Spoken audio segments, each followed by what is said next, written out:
Match fixing पर यकीन रखने वाले इमरान खान फिर धांधली की कोशिशों में मसरूफ। ऑपोजिशन ऐसा नहीं होने देगी। अदम एतमाद का मकसद शफाफ इलेक्शन की तरफ बढ़ना है।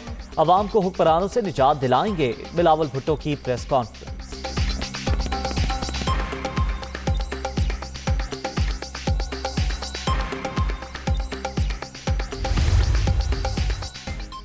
सियासत में इसलिए नहीं आया कि आलू और टमाटर की कीमत क्या है। पाकिस्तानियों को कौम बनाना मेरा मिशन।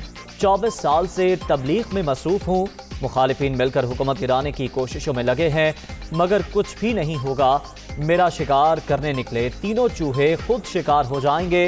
वज़ीर आज़म इमरान खान का हाफिजाबाद में जलसे से खिताब।